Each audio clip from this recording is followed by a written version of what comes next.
Que a graça e a paz do Senhor Jesus Cristo, o amor de Deus, o nosso Pai, e a comunhão do Espírito Santo esteja conosco. Amém? Desejo à igreja uma noite muito feliz e abençoada. E mais uma vez é uma alegria estarmos aqui na casa do Senhor, já nos aproximando do término da semana de oração, considerando que nos resta apenas mais 2 encontros apenas. Hoje, como eu disse, nós vamos modificar um pouco a dinâmica da semana, porque vamos a partir de agora procurar entender um pouco melhor a nossa identidade e, em conclusão, no sábado à noite, nós vamos estudar a respeito da nossa sábado pela manhã, estudar sobre a nossa missão. Hoje e amanhã os temas serão continuados, muito embora um possa ser estudado em separado do outro, mas há uma lógica sequencial nos 2 assuntos. Hoje o tema será sobre o Armagedon. Armagedon, a terceira guerra universal. Eu quero apenas assim voltar a expressar o meu agradecimento pelas pessoas que têm orado, que têm jejuado, por aqueles que fizeram isso de ontem até o almoço de hoje. E eu sei que no almoço de hoje já temos um novo grupo de pessoas em oração. Louvo a Deus pela vida de todos aqueles que têm feito esse pequeno sacrifício, e eu creio que Deus já tem ouvido os nossos clamores e as nossas orações. Como disse, tenho recebido alguns contatos, recebi ontem inclusive mais um contato através do Facebook de um amigo, dizendo que a semana tem sido uma bênção, tem provocado mudanças na vida, e eu espero que isso esteja acontecendo na vida de todos nós, em nome de Jesus. Quero também fazer um agradecimento especial. Eu costumo dizer nas igrejas para onde eu vou, que as pessoas assim me tratem, junto com a minha esposa, com um pouco mais de sacrifício. Não fiquem mimando muito, porque isso faz mal. Mas ontem nós recebemos um carinho acho que é a irmã Zita. Ela está aqui, a irmã Zita, por acaso? Não sei se ela está aqui, mas nós recebemos, está ali, né? Um pão, estava delicioso o pão, irmã. Deus seja louvado. Muito obrigado, viu? Comemos ontem à noite e hoje pela manhã e estava muito bom. E também agradecer o carinho do Toninho e da esposa. Obrigado pelo passeio. Hoje foi mais um dia especial. Nós fomos conhecer a cidade de Aveiro, muito bonita. E depois de desfrutar um pouco das belezas da cidade, eles ainda nos presentearam com um passeio de barco lá no Rio. Foi uma experiência muito boa. De verdade que a gente agradece pelo carinho de toda a igreja. Nós estamos nos sentindo muito bem entre vocês. Por isso que eu digo, não dá para mimar muito, senão na hora de ir embora a gente não quer voltar para casa, né? Mas enfim, eu sei que vocês fazem isso de coração.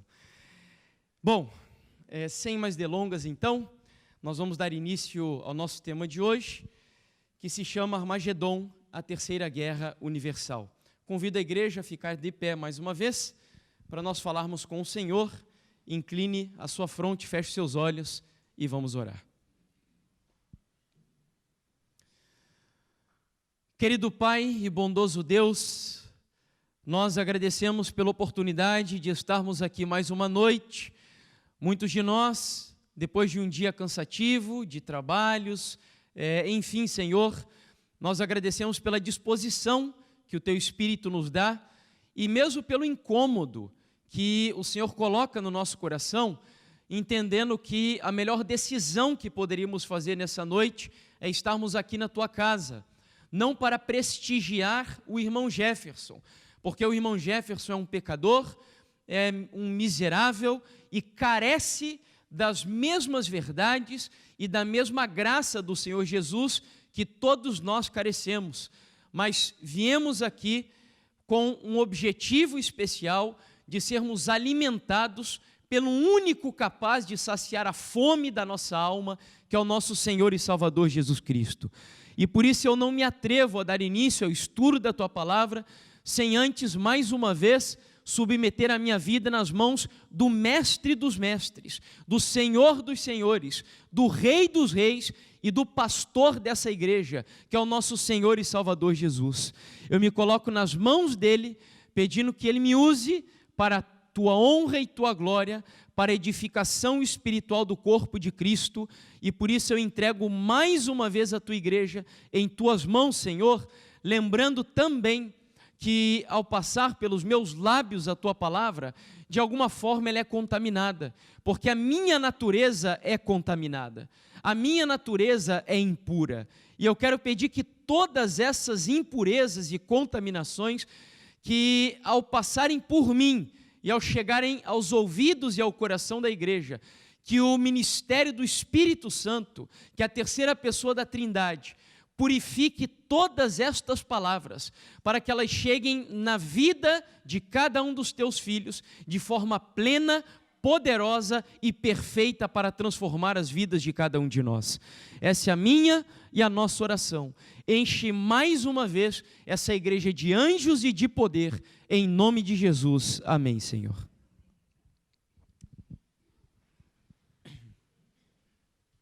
Abramos então as nossas Bíblias no livro de Apocalipse, capítulo 16. Apocalipse, capítulo 16, versos 13 até o 14. Então vi sair da boca do dragão, da boca da besta e da boca do falso profeta, 3 espíritos imundos semelhantes a rãs, porque eles são espíritos de demônios, operadores de sinais, e se dirigem aos reis do mundo inteiro, com o fim de ajuntá-los para a peleja do grande dia do Deus Todo-Poderoso. Saltemos ao versículo 16 agora. Então os ajuntaram no lugar que em hebraico se chama Armagedon. Bom, há algum tempo o nosso mundo vive uma expectativa bastante grande de uma possível terceira guerra mundial. E essa preocupação é legítima, dadas as condições científicas e armamentistas que o nosso mundo contemporâneo se encontra.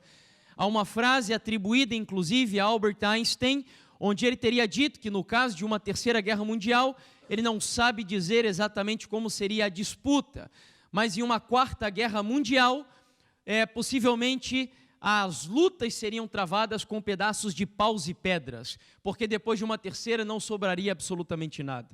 Então a preocupação ela é real, o mundo a cada momento vive esse temor quanto à possibilidade de uma terceira guerra mundial. No ano de 1962, por exemplo, na história nós aprendemos que o ano foi marcado pela chamada crise dos mísseis, uma batalha fria entre Estados Unidos da América e a União Soviética, e ali as pessoas se alarmaram, supondo que haveria uma catástrofe nuclear ao redor do planeta Terra. Um pouquinho mais próximo da nossa época, no ano de 2014, o portal brasileiro, ou melhor, o site brasileiro da BBC, publicou uma matéria dizendo que para o Papa Francisco a terceira guerra mundial, inclusive, já poderia ter começado. E ali ele dá algumas razões do porquê ele entende dessa maneira.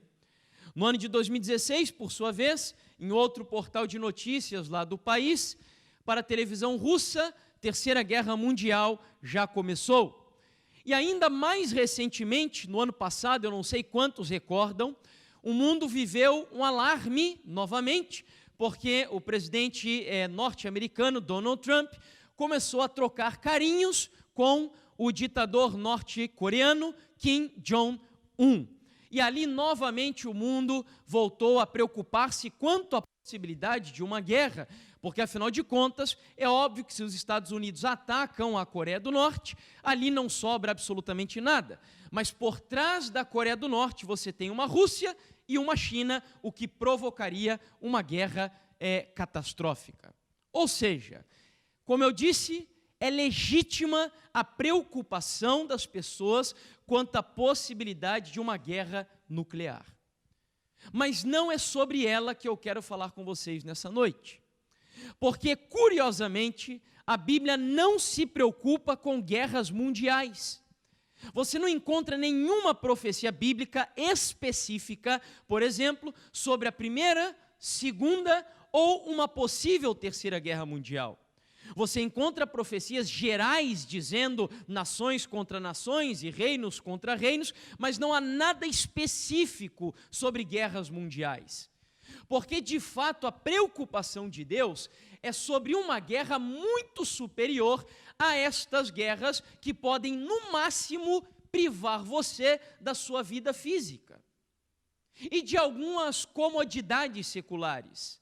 A preocupação de Deus é sempre no que diz respeito à nossa vida espiritual e à nossa salvação ou morte eterna.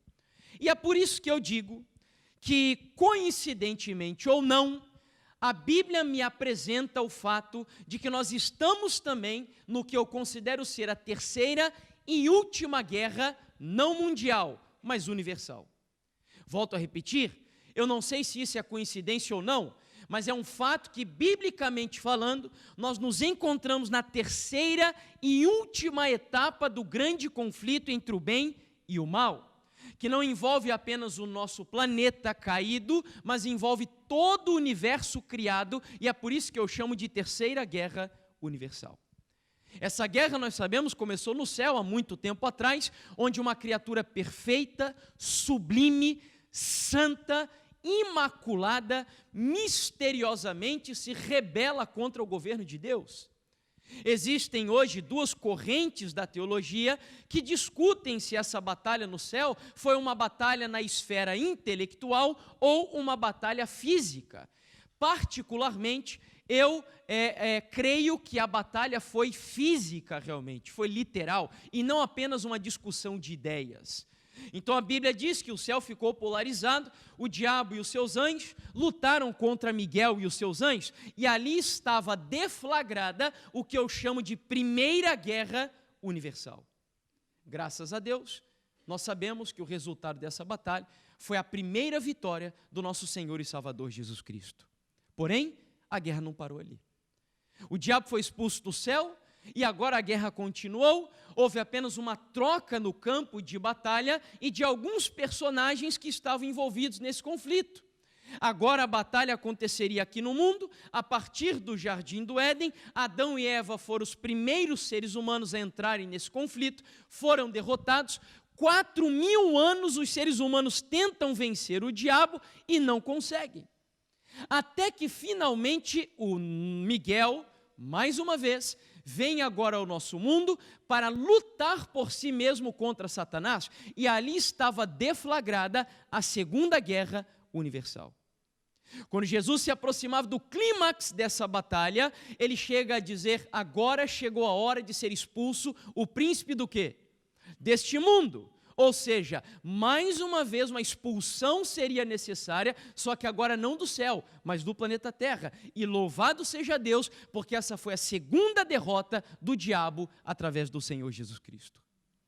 Porém, a guerra não terminou. E desde o Calvário até os dias de hoje, nós entramos no que eu chamo de terceira e última guerra universal, que já está chegando muito próximo do seu clímax, e João, o profeta de Pátimos, nos apresenta detalhes sobre essa guerra no texto que acabamos de ler.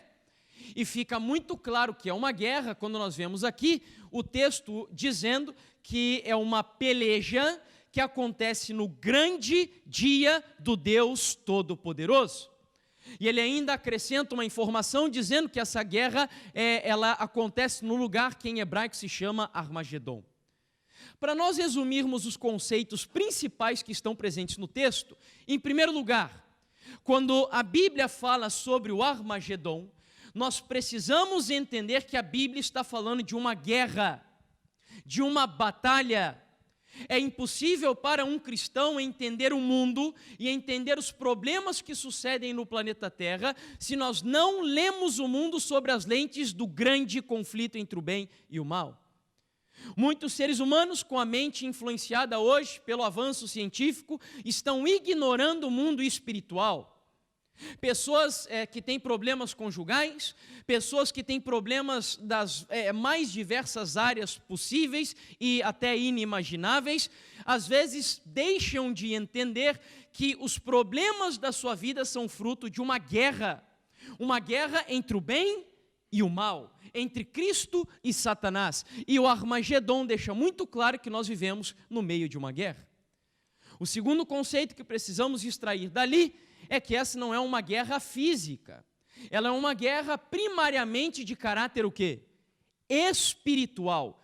E de onde concluo eu que essa é uma guerra de caráter espiritual? Simples. Se nós prestamos atenção ao texto, ali diz que nessa guerra está presente o dragão, a besta e um outro personagem chamado de falso profeta. E ali diz que são demônios. Ou seja, é lógico que não vai aparecer um dragão literal, uma besta literal.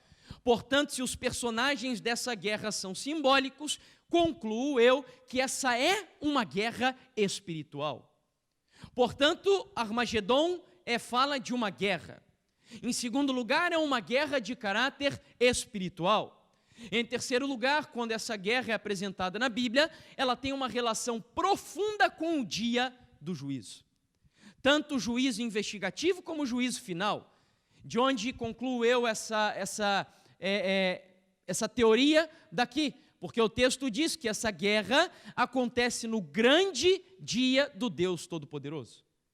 Todas as vezes que a Bíblia usa a palavra dia em maiúsculo, ou na maioria das vezes, ela está apontando para o dia do juízo de Deus. A palavra dia vem do original Yom, que inclusive na Bíblia é usado para Yom Kippur, que é o dia da expiação.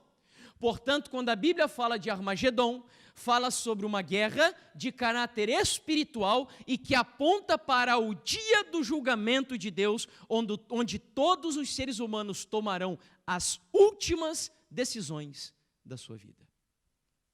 É importante o que estamos tratando aqui. E então, finalmente, outro detalhe interessante que o texto nos mostra é que Armagedon não é o nome de uma batalha, como muitos pensam.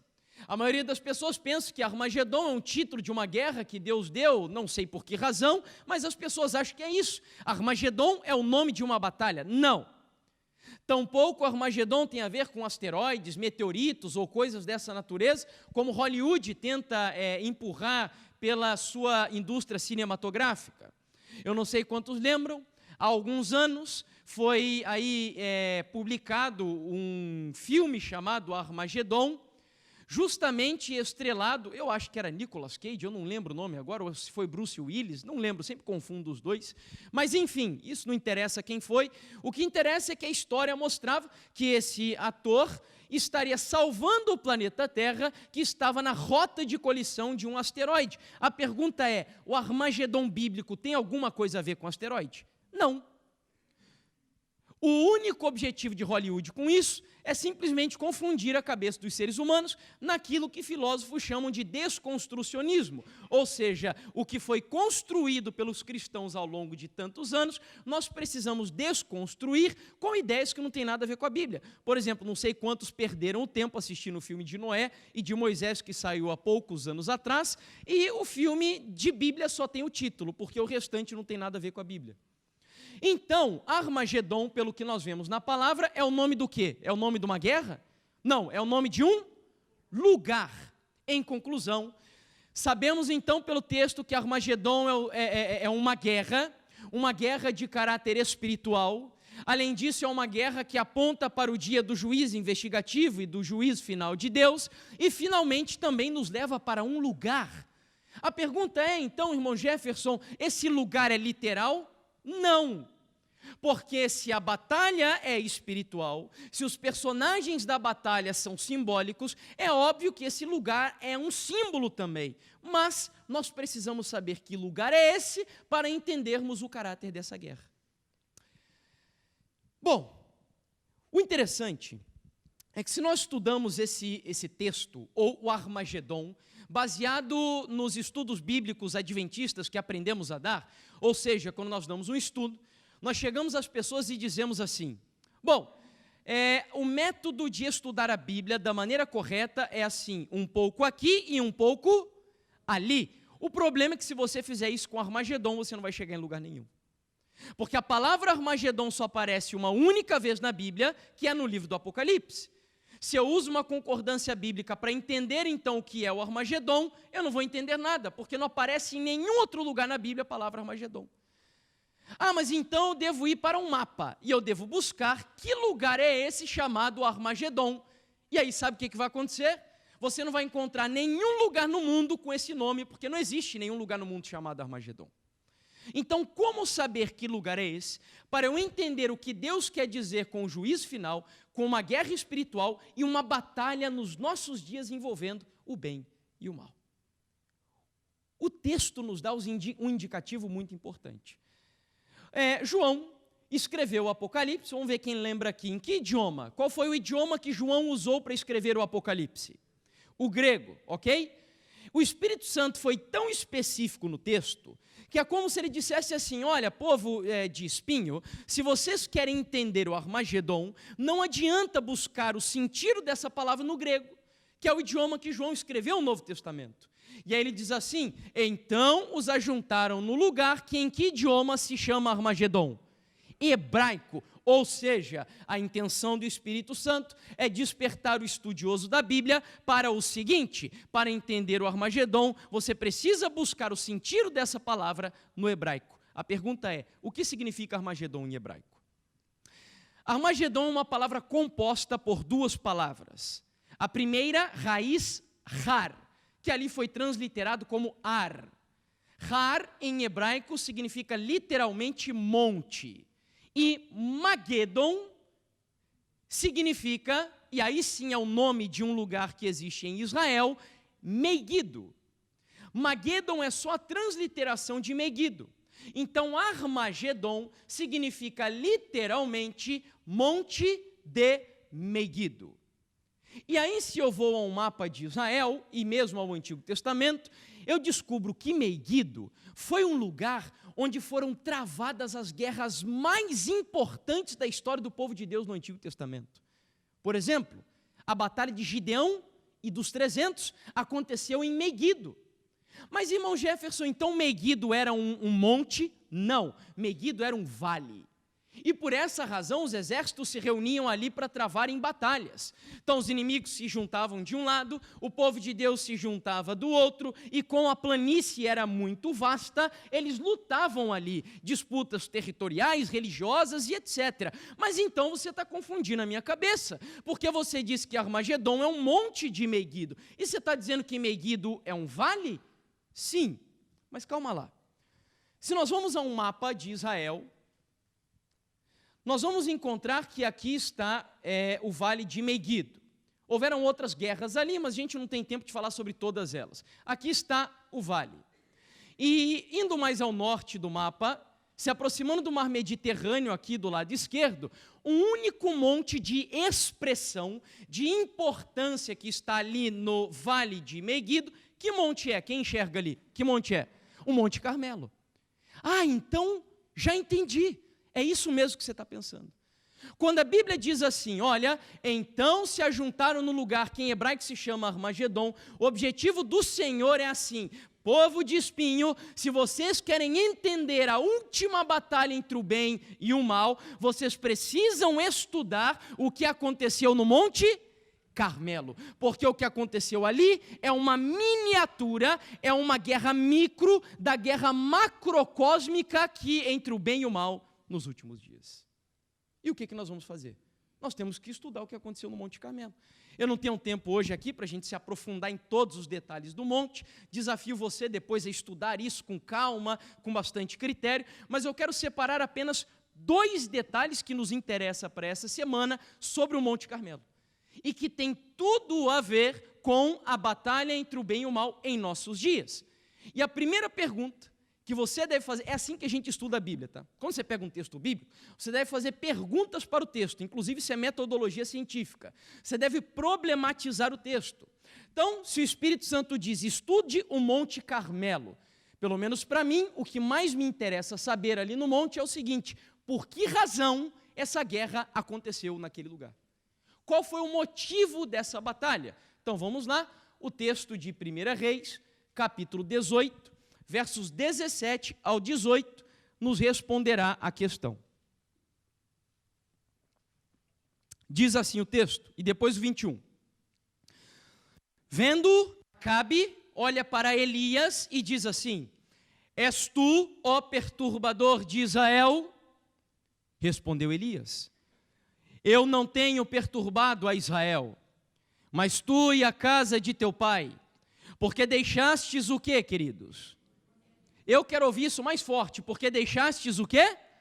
Os mandamentos do Senhor e seguistes os Baalins. Ou seja, presta atenção aqui, o que estava no âmago da batalha entre o bem e o mal no Monte Carmelo? Qual era o motivo da guerra no Monte Carmelo? Qual era?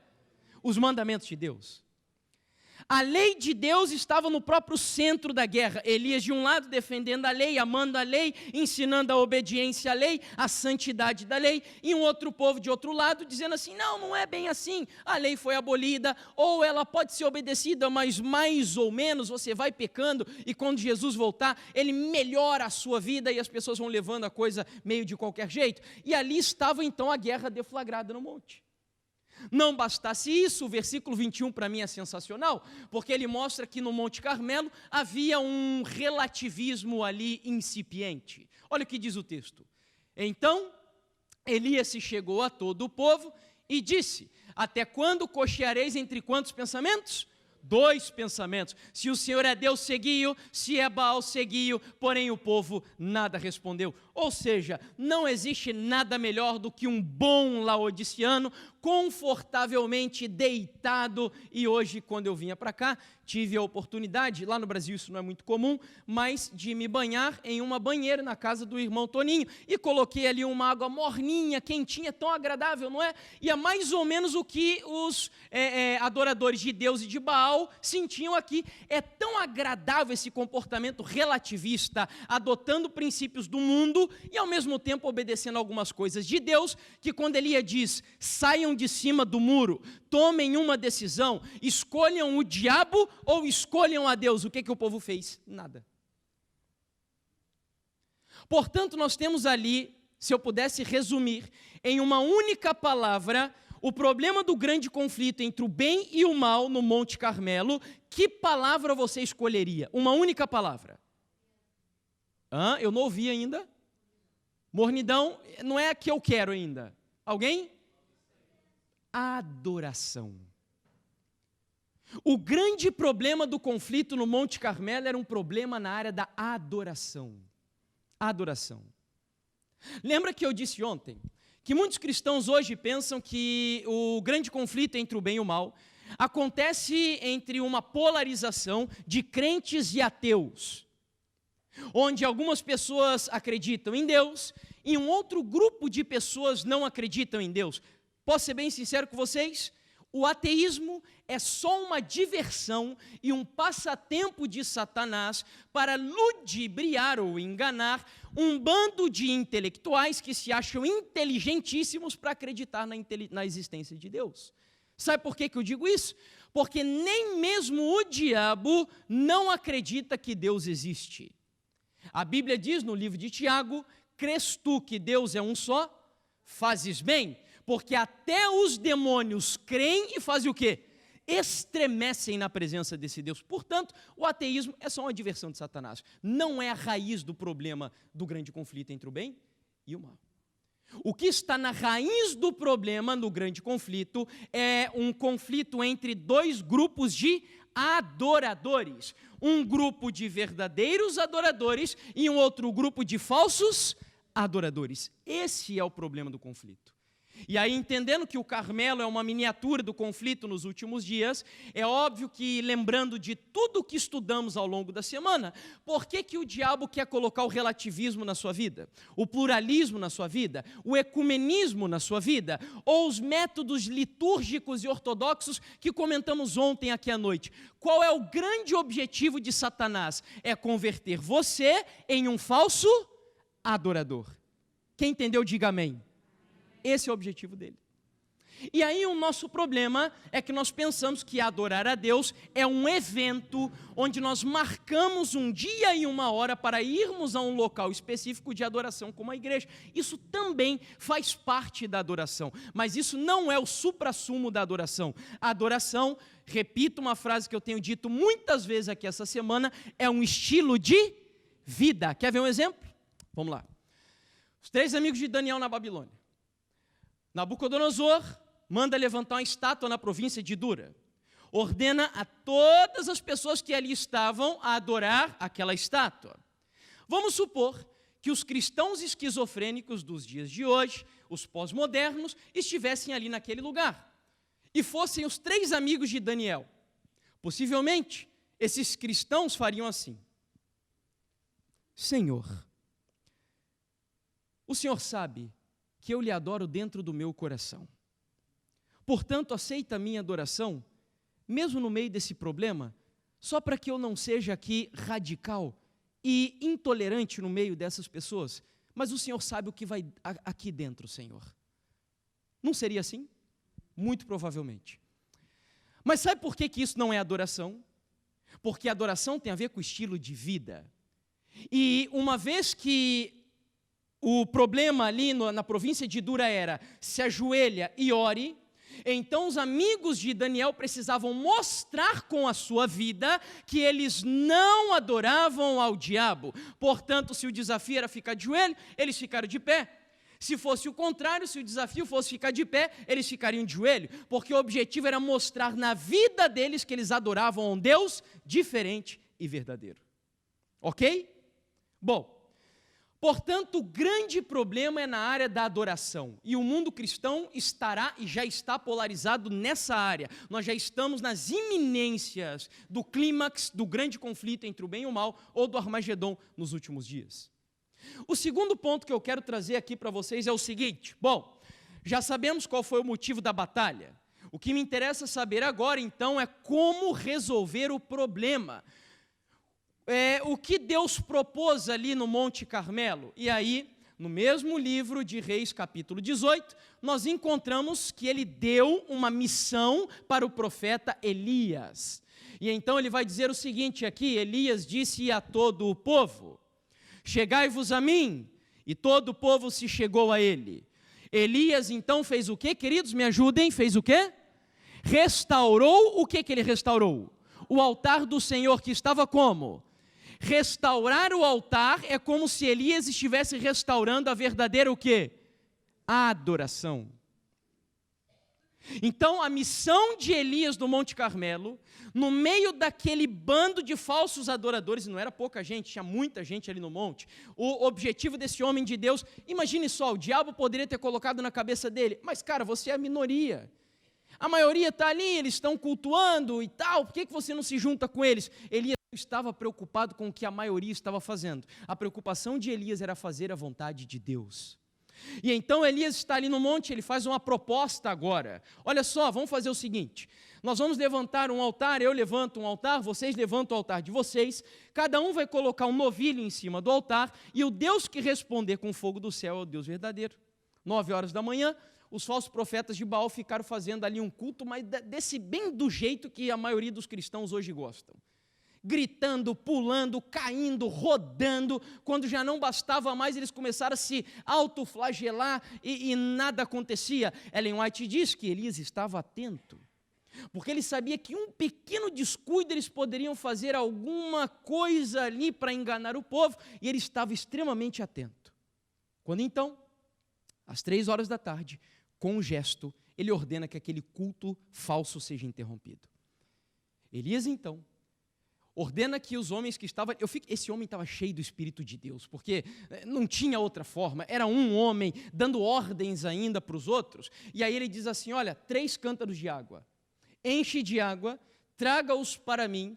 E quando os cântaros foram preenchidos, Elias os pegou e jogou sobre o altar que ele já tinha restaurado. Eu fico imaginando, a cena deve ter sido linda. Lá em cima do Monte Carmelo, 12 pedras jogadas ali para todos os lados, porque o altar estava bagunçado, ou seja, a verdadeira adoração tinha sido destruída. Elias começa a pegar as 12 pedras e colocá-las ordenadamente.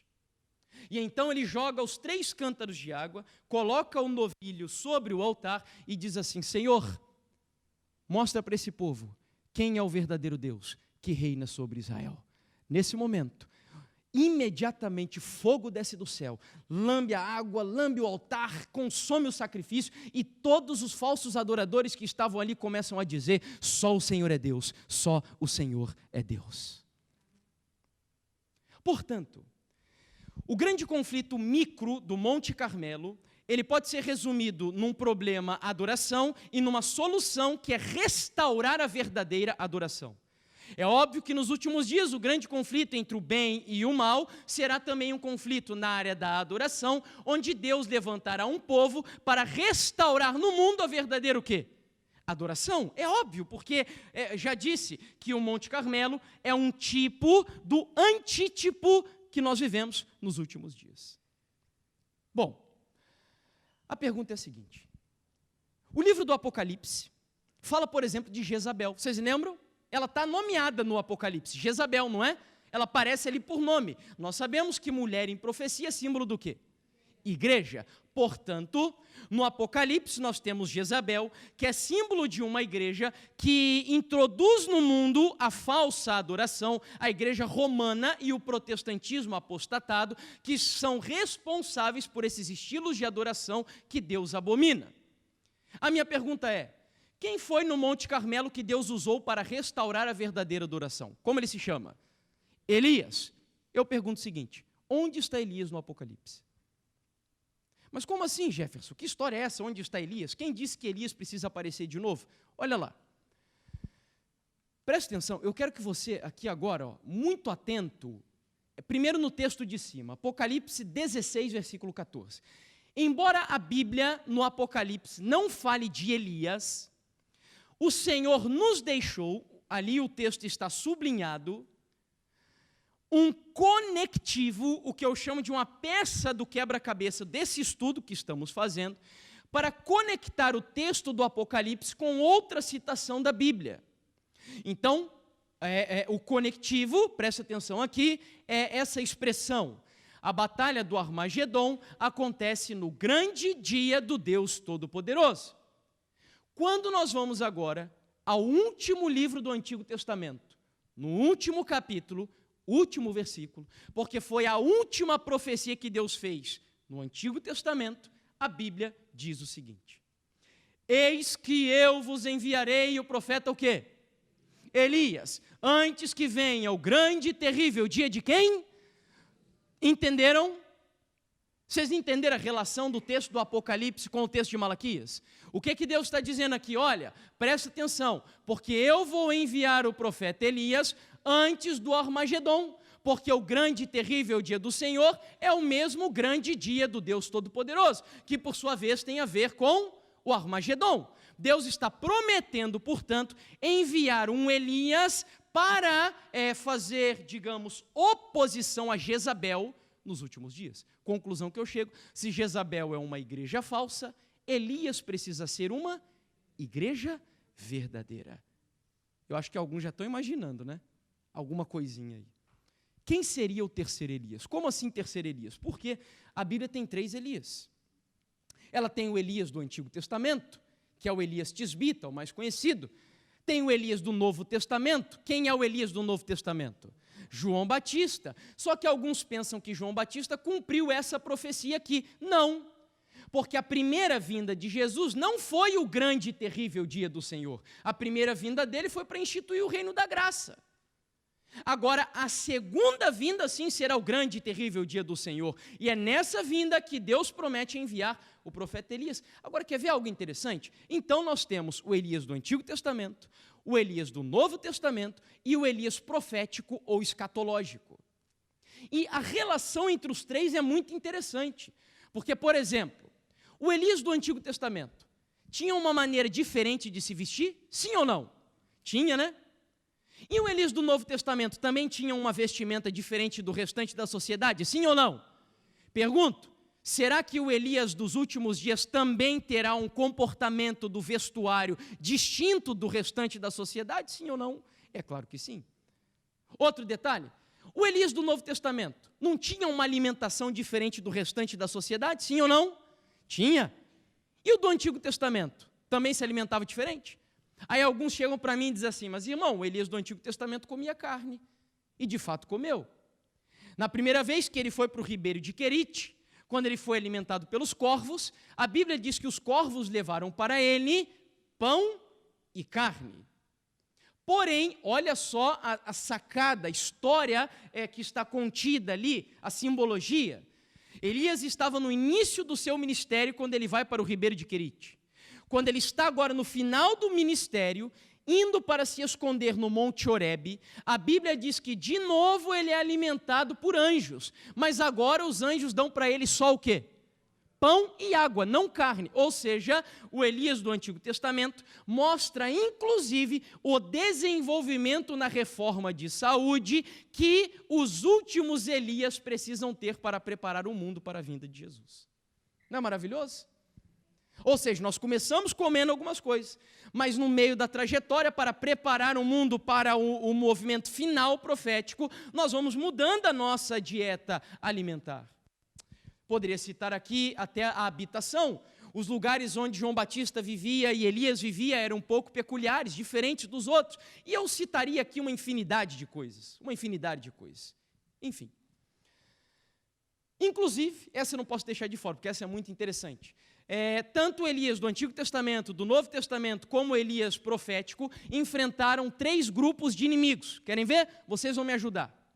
Como se chamava o rei que Elias enfrentou no Antigo Testamento? Acabe. Mas eu costumo dizer que Acabe tinha uma esposa feminista. Essa mulher é bem feminista. E como ela se chamava? Jezabel.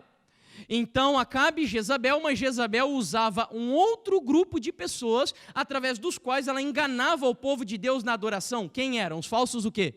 Falsos profetas. Interessante, 3 grupos. Será que o Elias do Novo Testamento também enfrentou 3 grupos? Como era o nome do rei? Herodes. Mas Herodes também tinha uma esposa feminista, não tinha? Como ela se chamava?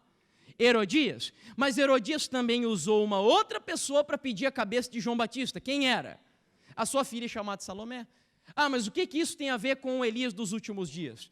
Lá no Armagedon, a Bíblia diz que 3 inimigos estarão ali para enfrentar o povo de Deus. O dragão, a besta e o quê?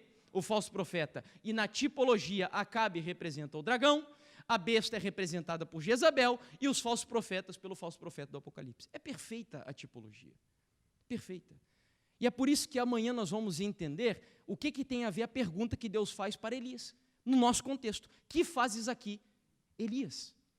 Por hoje eu quero agora provar para vocês, já me adiantei em algumas coisas, quem é o Elias profético, o Elias do Novo Testamento.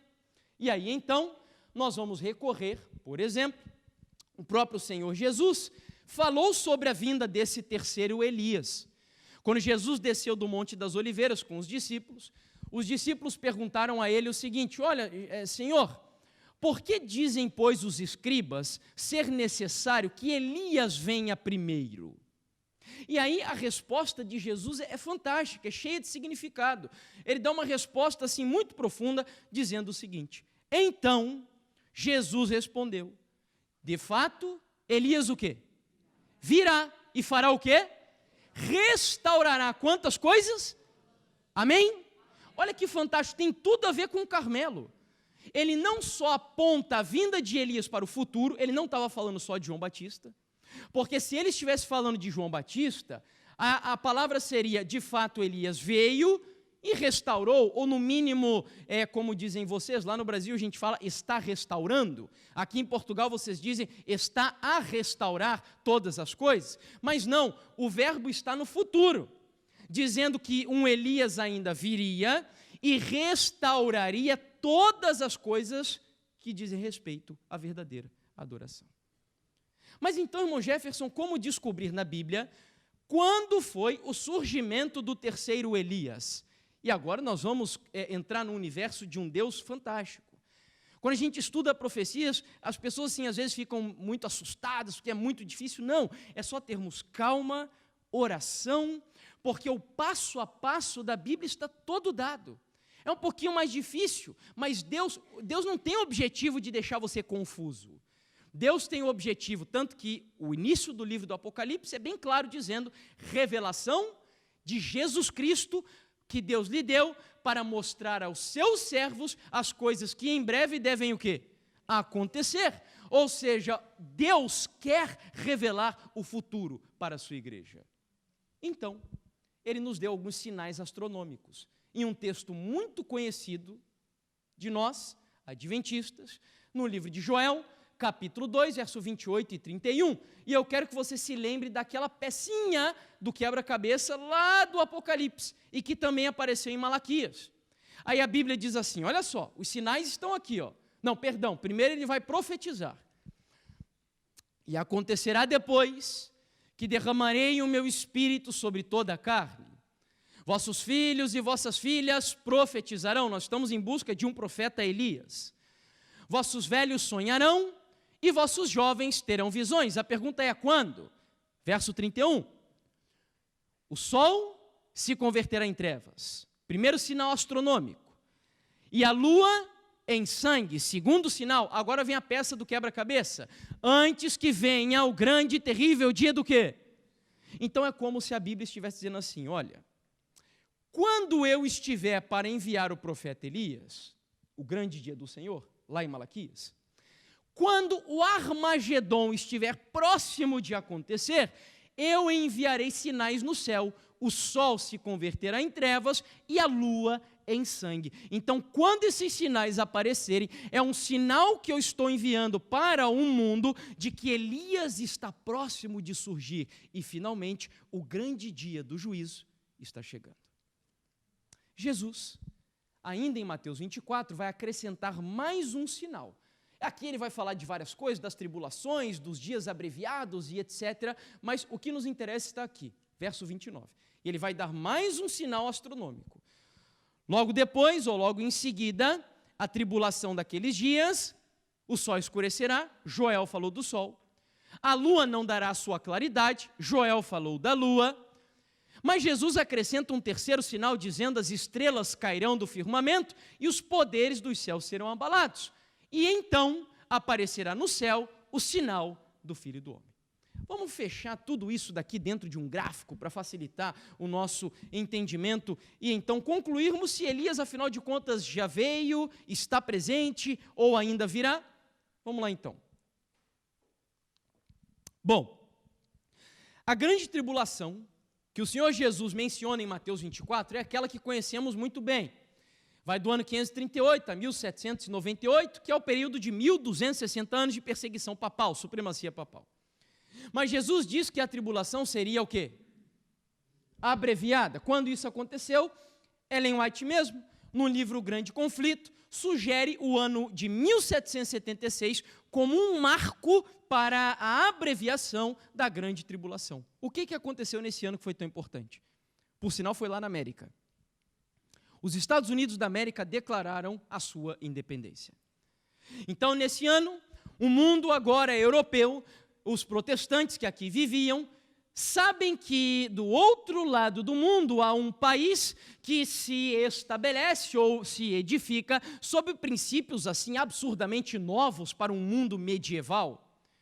Os princípios da liberdade de consciência e religiosa, onde a intenção deles era levantar uma igreja sem papa e um Estado sem rei. Ellen White diz que a mão de Deus estava abençoando os Estados Unidos da América, porque ali estava o povo de Deus, ali estava o seu povo sincero, fugindo das perseguições aqui na Europa. E então, apenas 4 anos depois da independência dos Estados Unidos, Deus envia o primeiro sinal no céu. A pergunta é, aonde? Em que lugar do mundo? Onde Deus enviou o sinal do escurecimento do sol? Alguns aqui sabem em que lugar foi? No próprio Estados Unidos. E aí a Bíblia diz que quando o sol, e eu não tenho tempo aqui para explicar com detalhes, leiam o capítulo 20 do livro Grande Conflito, porque Ellen White dá detalhes do que aconteceu nesse dia, de registros, inclusive jornalísticos daquela época, falando sobre o evento chamado de Day Dark, ou Dia Escuro. Curiosamente, no mesmo dia, quando o sol se pôs e a lua apareceu no céu, a lua apareceu como? Avermelhada, também nos Estados Unidos. Para quem gosta de maior precisão, dia 19 de maio do ano de 1780, no estado da Nova Inglaterra. Era como se Deus estivesse dizendo assim, olha, presta atenção, porque é nesse país e próximo dessa época que eu levantarei o profeta Elias. Alguns anos se passaram, chegamos no ano 1798, a ferida mortal no papado, e então 1833. Estamos aqui agora, no início da formação de um grande movimento nos Estados Unidos, conhecido como Grande Despertar Religioso, liderado por um homem chamado Guilherme Miller. No ano de 1833, os registros, inclusive, nos dizem que foi o ano em que Miller recebeu até um aval da sua igreja batista para anunciar a mensagem de Daniel, capítulo 8, versículo 14. Nesse mesmo ano, lá nos Estados Unidos, acontece o terceiro e último sinal astronômico, a queda das estrelas. Agora, pensa o seguinte comigo. Imagine vocês vivendo nos Estados Unidos, ou aqui em Espinho mesmo, e aí o pastor Luiz está pregando, na época de 1833, sobre Joel e Mateus 24. E aí o pastor Luiz abre a Bíblia e começa a mostrar para vocês, dizendo, queridos, no ano de 1780, 2 dos sinais que Jesus nos deu já se cumpriram.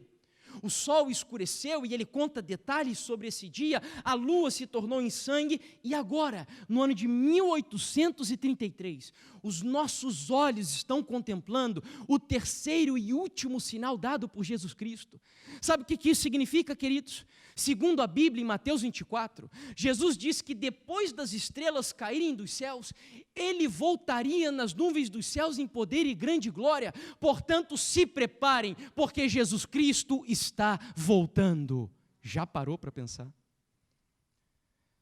Dizem os registros que naquela época, os homens que aceitavam essa mensagem fechavam os bares, orgulhoso se tornava humilde, avarento se tornava liberal, as pessoas começaram a encher as igrejas porque elas queriam que Cristo estava voltando, mas elas não sabiam de um detalhe, não era Jesus quem estava voltando, Deus estava anunciando em primeiro lugar o dia do juízo e em segundo lugar o surgimento de que profeta mesmo? Elias. E a pergunta ainda segue. Eu sei que você já tem a resposta. Quem era o Elias que estava surgindo ali? Pera lá, calma aí. O diabo estuda a profecia, sim ou não? E como estuda? Talvez se todos nós nos assentássemos numa mesa com ele aqui juntos, a gente levaria uma surra estudando profecia com ele. A prova disso é que quando Jesus veio pela primeira vez, nascendo na cidade de Belém, a igreja sabia disso? Estava preparada para isso? Não, porque eles ignoraram as profecias que apontavam para aquele evento. Mas pergunto, o diabo estava atento para o nascimento de Jesus, sim ou não? Tanto estava que o que ele fez? Colocou Herodes para matar as crianças que nasceram lá naquela região. Portanto, o diabo estuda. Ele sabia disso aqui, ó. Ele sabia, e muito melhor do que eu, talvez tenham muitos detalhes aí que eu nem sei, nem saiba. E eu creio que no céu, quando a gente se assentar lá naquelas relvas maravilhosas, já pensou no céu a gente ouvindo o estudo bíblico dado por Jesus? Eu imagino a gente sentando lá, Jesus pegando a Bíblia e mostrando para nós, olha só, aqui está escrito isso, e a gente, como eu nunca enxerguei isso na Bíblia, a gente vai surpreender, eu tenho certeza. Bom, e então, até me perdi no que eu estava falando. Mas, enfim, o Senhor Jesus, então, ou melhor, o movimento milerita, 1833, lembrei, o diabo sabe. E o que ele começou a fazer? O que em teologia nós chamamos de espetáculo paralelo. Satanás sabia que era o profeta Elias que estava surgindo, ele conhecia a profecia do Apocalipse, a profecia de Malaquias, os sinais astronômicos de Joel, e ele pensou, eu preciso fazer alguma coisa para enganar o povo. O que ele começou a fazer? Levantar um monte de movimentos para confundir a cabeça do povo que vivia naquela época e que vive até os dias de hoje. Porque as pessoas olham para essa época ali, mais ou menos, 1840 e pouco, 50 e pouco, e eles dizem, olha, o momento do mundo que surgiu as maiores loucuras do planeta foi nessa época. Quais delas? Por exemplo, cito aqui as batidas misteriosas das irmãs Fox. Lembram? Ellen White fala no livro Primeiros Escritos, elas ouviram golpes nas paredes, interpretaram que eram os espíritos se comunicando com elas, não sei quem sabe dessa informação, as irmãs Fox eram extremamente amigas da Madame Blavatsky, conhecida até hoje como a matriarca do satanismo moderno. E então elas interpretam as batidas como a comunicação dos espíritos, e ali surge o que nós conhecemos hoje como espiritismo moderno. Outro movimento que surge mais ou menos na mesma época é um movimento muito parecido, inclusive, com o nosso. onde um homem chamado Smith, que era profeta, recebe a visita de um anjo chamado Moroni, que entrega para ele placas de ouro com uma mensagem especial para ser entregue ao mundo. E que, por sinal, eu descobri que esse movimento aqui em Portugal é muito maior do que o nosso. Bom, outro movimento que surge mais ou menos no mesmo período, não nos Estados Unidos, é um movimento marxista. No ano de 1848, olhe a data, foi publicado o livro mais famoso de Marx, o Manifesto Comunista, que moldaria a visão de mundo de muitas outras pessoas. Quer mais um? Darwin, nas notas do seu livro Origem das Espécies, diz que as primeiras páginas do livro ele começou a escrever, sabe em que ano? 1844. E eu poderia citar muitos outros movimentos, como o movimento positivista, o movimento feminista, tudo surgindo mais ou menos nessa época, e alguns deles até meio próximo do local onde surgiria o profeta Elias. A questão é a seguinte: quando eu faço um levantamento das características de Elias, que o objetivo é restaurar a verdadeira adoração, restaurar a lei de Deus, ensinar às pessoas um estilo de vida totalmente diferente e, acima de tudo, preparar o mundo para a segunda vinda de Cristo. A única conclusão que eu chego, e eu não digo isso aqui porque eu sou funcionário da igreja, porque eu sou pago pela igreja, e poderia até ser, não teria problema nenhum para fazer o que eu faço, mas digo isso aqui como qualquer um da maioria que estão aqui sentados. Eu sou membro da igreja, mas ao estudar a Bíblia, a palavra de Deus, eu concluo que o profeta Elias dos últimos dias que Deus levantou é a igreja adventista do sétimo dia, e louvado seja Deus por isso. Você consegue entender agora o que significa, ou pelo menos um pouquinho, ser um adventista do sétimo dia? Ou seja, tem uma Jezabel que é uma igreja falsa. E para, assim, fazer uma oposição à igreja e à religião e à adoração falsa, Deus levanta um movimento verdadeiro de caráter profético com o objetivo de restaurar a verdadeira adoração. Agora, me permita abrir um parênteses.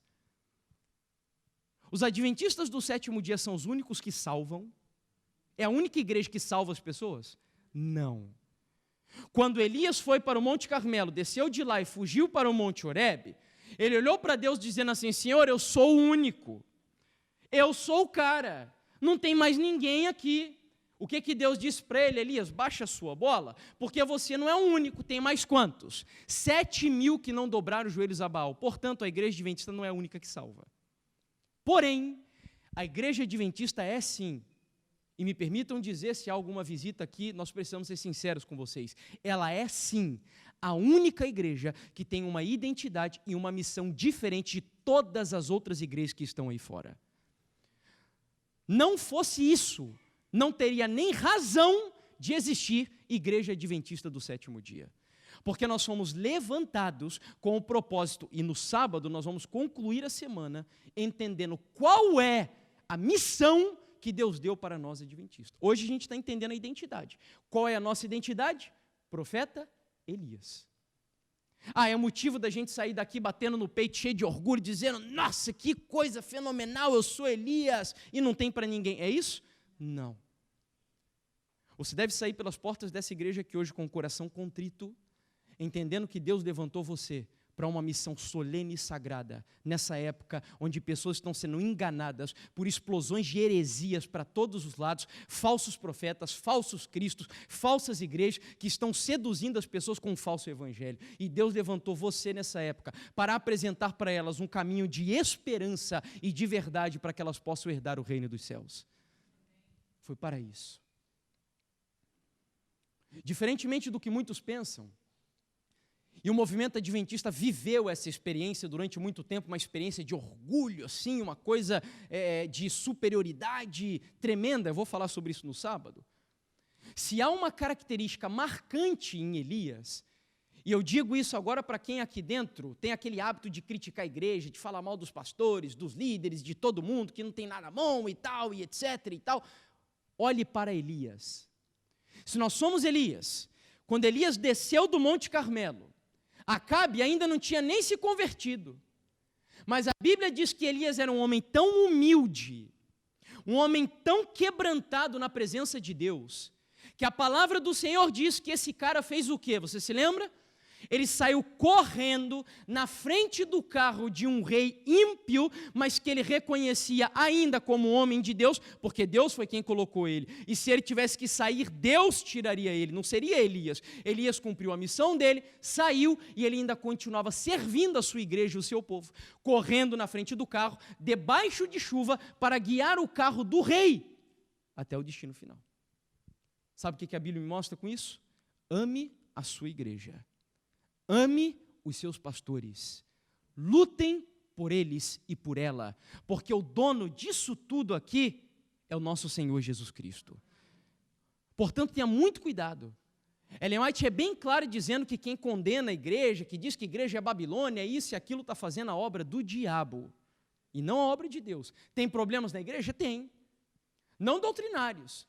É óbvio que tem coisas que a gente olha e a gente fica indignado, mas se acalme, se aquiete. Aprenda a orar, a buscar a presença de Deus, porque eu volto a repetir, o dono dessa igreja é Deus. No passado, quando ele entendeu que era hora, ele tacou fogo no hospital, ele tacou fogo na casa publicadora, mostrando que ele é o dono. Nós temos uma missão a cumprir, mas entenda os nossos limites. Deus não nos chamou para fazermos o que Ele só deve fazer dentro da sua igreja. Entenda os seus limites. Bom, para a gente finalizar, essa para mim é uma citação inspiradora. Ellen White, falando do movimento adventista, o terceiro e último Elias, ela diz assim: os adventistas do sétimo dia foram escolhidos por Deus como um povo peculiar, separado do mundo. Com a grande talhadeira da verdade, ele os cortou da pedreira do mundo e os ligou a si. Tornou-os representantes seus e os chamou para serem o quê? Embaixadores seus. Aonde? Em que lugar? Na derradeira obra de salvação. O que significa derradeira? Na última. Presta atenção aqui, ó. Nós estamos vivendo na última igreja do Apocalipse, Laodiceia. No último selo, o sétimo. No toque da última trombeta, a sétima trombeta. Além disso, Jesus está no último compartimento do santuário celestial, o Santíssimo. Vemos aqui que vivemos na época do terceiro e último Elias. Como dizem vocês lá em Lisboa, pelo menos, epa! O que isso significa? Que muito provavelmente os seus olhos, que estão contemplando esse pecador miserável aqui na frente, verão ainda nessa geração, sem passar pela morte, Jesus vindo nas nuvens dos céus em poder e grande glória. É isso que significa. Vai depender do quê? Sábado nós vamos ver. Há uma missão a ser cumprida, mas há essa possibilidade. A verdade é que nos escritos de Ellen White, desde 1844, ela diz que nunca foi da vontade de Deus que a volta de Jesus demorasse tanto tempo. Então Jesus já poderia ter voltado, ó. Por um lado foi bom, né? Porque a gente está vivo hoje, a gente pode morar no céu. Do contrário, nós não teríamos nem nascido. Mas é um fato. E então ela conclui essa citação dizendo assim, e eu me arrepio quando eu leio essa frase destacada aqui em amarelo. Um maior tesouro da verdade, em espanhol diz, la maior suma de la verdad, ou seja, a maior soma da verdade, já confiado a mortais. As mais solenes e terríveis advertências que Deus já enviou aos homens, foram confiadas a este povo, a fim de serem transmitidas para o mundo. Uau! E eu me pergunto, que escolhas você tem feito para a sua vida nessa época? Olha, me dá um desespero no coração quando eu vejo pessoas que não conseguem abandonar, às vezes, um filminho por isso daqui. Que não conseguem deixar de assistir um youtuber lá na internet que está destruindo a vida dela, ou algum alimento que ela sabe que é prejudicial. Troca isso por essas coisas terrenas, passageiras. Queridos, nós estamos vivendo num grande conflito. E a batalha que nós acabamos de ver aqui, que acontece em dimensões assim universais, cósmicas, elas acontecem todos os dias na sua vida. Todos os dias. Sabe quando você está na rua, e aí passa uma mulher ou um homem, e aí você é tentado para olhar? Sabe o que é isso? Toda vez que você é tentado, é como se Deus estivesse levando você para o jardim do Éden de novo, colocando a árvore do conhecimento do bem e do mal diante de você de novo, e quando a gente cai, nós estamos fazendo o que Adão e Eva fizeram. A nossa vida, ela se resume a escolhas que fazemos todos os dias. Todos os dias.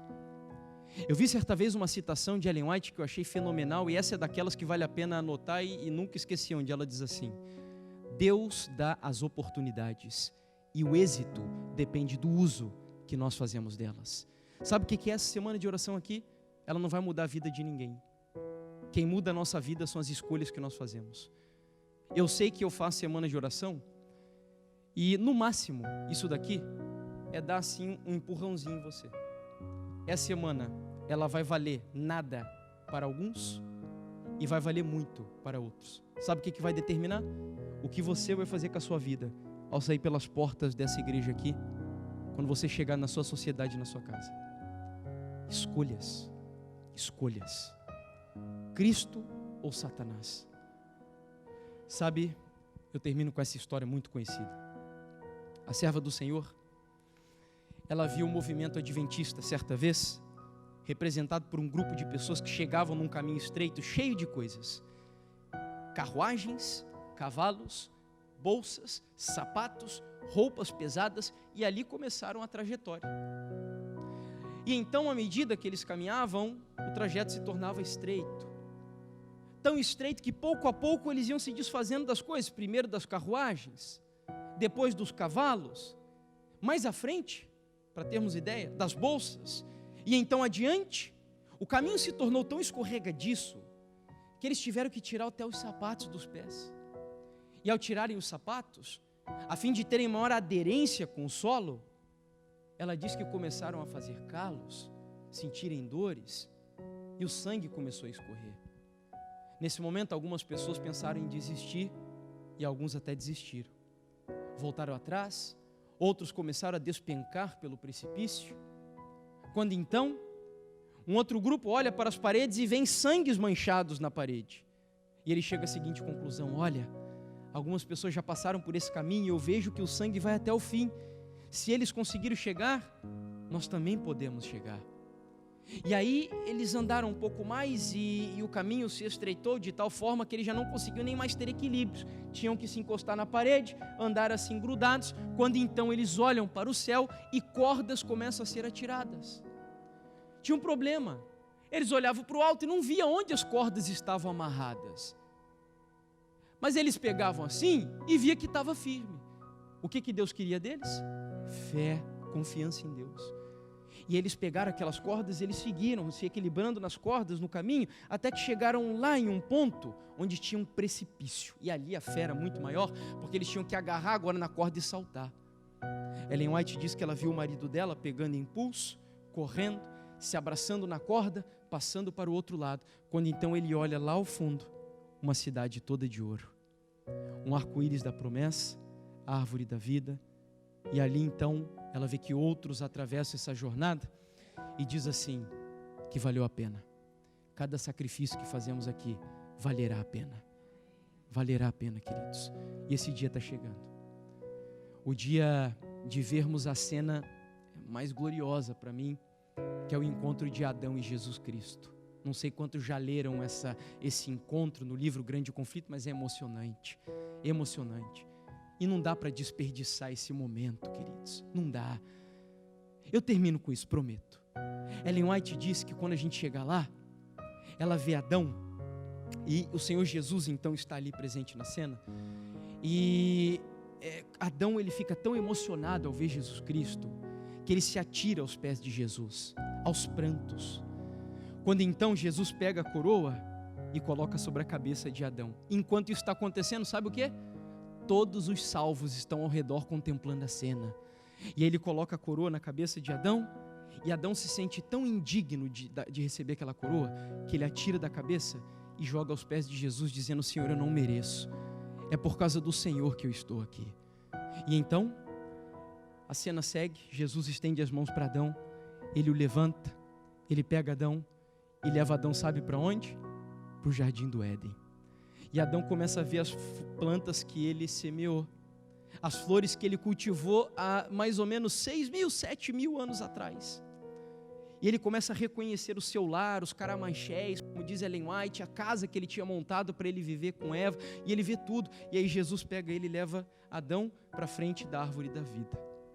E ele pega o fruto e diz assim: meu filho, come, porque agora tu és digno de viver para sempre. Adão pega o fruto, come, e nesse momento, Ellen White diz que os anjos começam a voar e entregar harpas, e eu espero que nas nossas mãos. E então nós pegamos as harpas, e ela diz, e eu não sei como, porque eu não sei tocar esse instrumento, mas ela diz que nós começamos a entoar todos juntos o cântico do Cordeiro, que é o cântico da vitória de Jesus Cristo na vida de cada um de nós. E aí eu te pergunto, dá para perder uma cena dessa? É claro que não. Eu não vejo a hora de ouvir as palavras que dizem: o grande conflito terminou, pecados e pecadores não mais existem, o universo inteiro está purificado.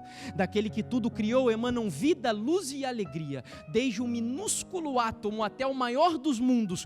Toda criatura, animada e inanimada, declaram em sua serena beleza que Deus é amor.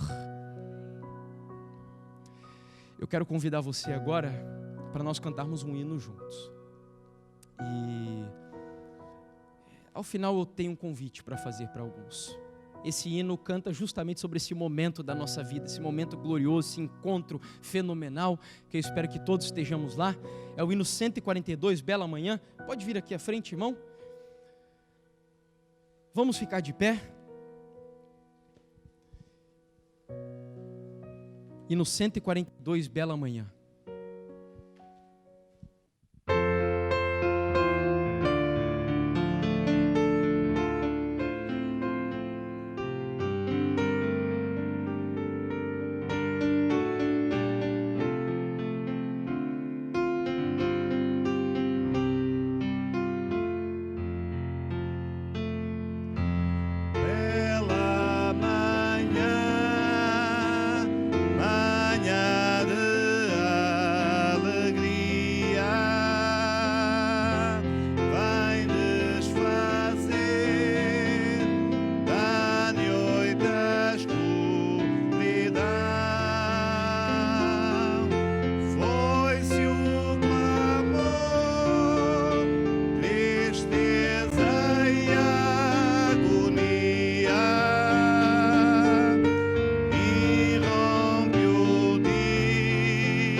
Amém?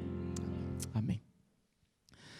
Bem, eu não posso terminar esse estudo dessa noite sem dar a oportunidade para algumas pessoas aqui. Eu nem os conheço, mas eu preciso fazer isso. Eu sei que tem pessoas que estão em caminhos, em trajetos ou em momentos diferentes dessa trajetória. Sei que tem pessoas aqui que estão firmes. Sei que tem alguns aqui que estão pendurados, quase caindo à beira do precipício. E tem outros que talvez já estão olhando para trás, pensando em recuar. E tem alguns que possivelmente já tenham saído do caminho. E eu quero dar oportunidade. Eu queria orar por algumas pessoas. Eu não vou pedir para vir aqui à frente hoje, mas se alguém aqui que está precisando muito de oração, primeiro, por estar desanimado. Segundo, porque saiu desse caminho e quer voltar. Entendeu nessa noite que precisa fazer o caminho de volta, porque Jesus está voltando e Ele quer salvar você. Há alguém aqui na igreja nessa noite que esteja em um desses grupos e que precisa de oração, para que o céu registre lá a sua decisão. Olha, Senhor, eu quero ficar mais firme ao teu lado, eu sei que eu preciso, eu estou desanimado, enfim. Ou alguém que já tenha saído, levanta a mão aí onde você está e eu quero orar. Amém, amém, amém, amém. Há mais alguém? Mais alguém que precisa de oração, por estar desanimado, desmotivado, fora do caminho? Amém, meu irmão. Deus seja louvado. E uma última coisa que Deus também põe no meu coração. Alguém aqui nessa noite que já conheça um pouco dessa mensagem da igreja e que precisa, eu acho que é aqui que fica o lugar mais importante da igreja. É aqui? Aquelas águas milagrosas, é aqui atrás? Tem alguém aqui que quer nessa noite ratificar diante de Deus essa decisão, dizendo: Senhor, eu ainda não sei qual é o momento, mas eu quero nessa noite que o céu escreva a minha decisão, eu quero me batizar o quanto antes. Alguém aqui nessa noite que diante de Deus quer que o céu registre a sua decisão de nascer de novo como um cidadão no reino dos céus? Levanta as mãos aí onde está também. Alguém? Não deixe para amanhã. Como eu falei, o dia da escolha precisa ser hoje. Se o Espírito fala ao seu coração hoje, nesse momento, não hesite, não tenha medo. Não pense nos problemas, na família, nas dificuldades. Só diante de Deus, é você e Deus agora. Há alguém aqui nessa noite que quer tomar essa decisão de em breve descer as águas do batismo?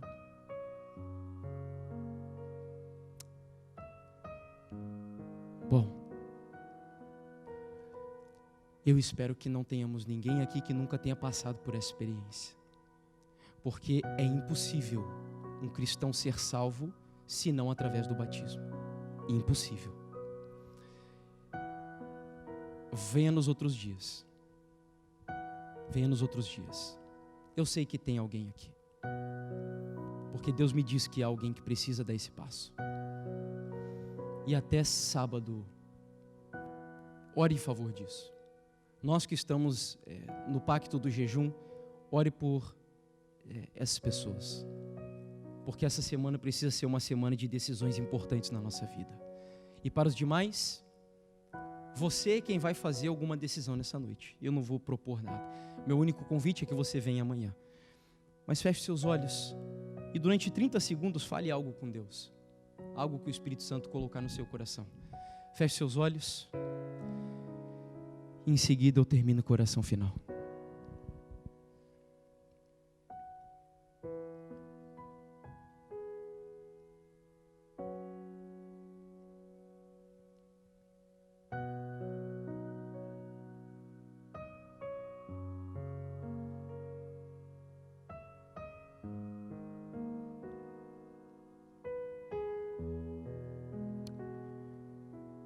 Santo Deus e querido Pai, ao mesmo tempo que o nosso coração se alegra, nós também ficamos quebrantados, Senhor. Porque a missão é maior que nós. A identidade supera, Senhor, o que nós podemos ser ou imaginar que somos capazes de fazer. Eu olho para mim e vejo o pecado. Eu olho para mim e vejo que aqui dentro habita um lobo que precisa ser domado. E eu imagino que esse seja o sentimento de todos aqui. Quando nós olhamos para quem foi Elias, quem foi João Batista e o que nós somos, nós quase sentimos vontade de recuar. Mas a tua palavra nos diz que o teu poder será aperfeiçoado na nossa fraqueza. O Senhor só precisa que nessa noite aqui, vasos estejam colocados diante do Senhor, porque Tu és o olheiro, e nós queremos ser o vaso nas Tuas mãos, Senhor Deus. E além disso, nós não queremos que esse vaso fique vazio, ou então preenchido por toda a imundícia desse mundo que vivemos. Nós queremos que o Senhor encha o vaso da nossa vida com o óleo do Espírito Santo e a água da vida, que é o nosso Senhor e Salvador Jesus. Querido Pai, só Tu sabes as orações que foram feitas aqui agora, Senhor. Mas eu quero pedir que o céu as registre, que esse dia fique marcado no nosso livro da vida no reino dos céus, que ao sairmos pelas portas dessa igreja, Senhor, nós saiamos daqui para caminhar mais intimamente ao lado do nosso Deus Todo-Poderoso, Pai. Que o Senhor nos ajude, que o Senhor nos fortaleça, que nesse grande conflito que vivemos, nesse Monte Carmelo tão confuso, onde multiplicidade de falsas adorações estão presentes no mundo, que o Senhor nos ajude, ó Deus, assim como Elias, a todos os dias restaurarmos o altar da verdadeira adoração pelo poder e graça de Jesus.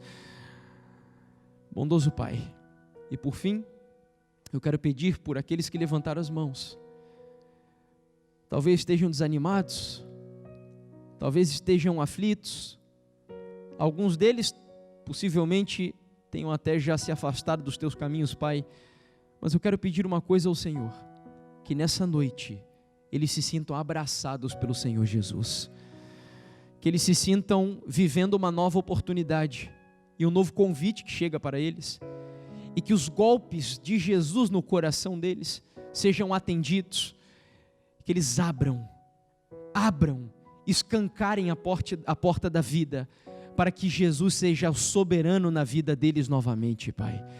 Querido Deus, cuida de nós e nos ajude a participarmos desse momento tão especial no céu. Se o que nós estamos vivendo nessa semana já é bom, eu fico imaginando o que o céu tem preparado para nós. E eu quero te pedir, Senhor, que todos os que estão aqui, que o Senhor nos dê a alegria de no céu nos revermos novamente para vivermos por toda a eternidade. Essa é a minha e a nossa oração. Cuida de nós e nos batiza com Teu Espírito. Despede-nos na Tua santa paz. Em nome de Jesus. Amém, Senhor.